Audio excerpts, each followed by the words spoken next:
পাকিস্তানের বিপক্ষে প্রথমবারের মতো টেস্ট সিরিজ জেতায় বাংলাদেশ ক্রিকেট দলের অধিনায়ক নাজমুল হোসেন শান্তকে ফোন করে কি বলেছিল বাংলাদেশের প্রধান উপদেষ্টা ডক্টর মোহাম্মদ ইউনূস। তো সম্মানিত ভিউয়ার্স, বিস্তারিত জানুন পুরো ভিডিও জুড়ে। পাকিস্তানের বিপক্ষে প্রথম টেস্ট সিরিজ জয় তো বটেই, সব সংস্করণ ক্রিকেট মিলিয়ে পাকিস্তানের মাটিতে এটি বাংলাদেশের প্রথম সিরিজ জয়। অধিনায়ক নাজমুল হোসেন যেন নতুন এক ইতিহাস গড়ারই অগ্রপ্রতীক হয়ে গেলেন।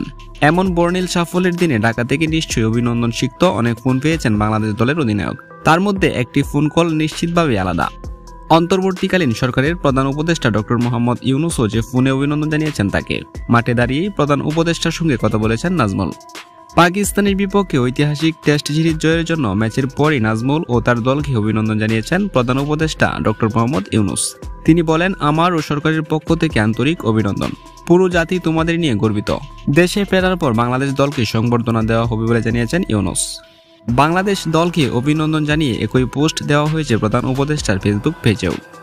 তাছাড়া বাংলাদেশ দলকে অভিনন্দন জানিয়েছেন যুব ও ক্রীড়া মন্ত্রণালয়ের প্রধান উপদেষ্টা আসিফ মাহমুদ সজীব ভুইয়া। এক অভিনন্দন বার্তায় তিনি বলেন, জুলাই বিপ্লবের মাধ্যমে দেশে যে গণ অভ্যুত্থান হয়েছে তারই সুফল পাচ্ছে ক্রীড়াঙ্গনের প্রতিটি ক্ষেত্রে। পাকিস্তানকে টেস্টে প্রথমবার হোয়াইট ওয়াশ করা কিংবা সাফ অনূর্ধ্ব-20 চ্যাম্পিয়নশিপ শিরোপা জেতা সবকিছুই নতুন বাংলাদেশের প্রতিফলন। তিনি আরও বলেন, দুর্নীতি এবং রাজনৈতিক বলয় থেকে ক্রীড়াঙ্গনকে মুক্ত রাখলে দেশের ক্রীড়াক্ষেত্রে আরও সাফল্য আসবে। সরকার সেজন্য সর্বাত্মক চেষ্টা চালিয়ে যাবে।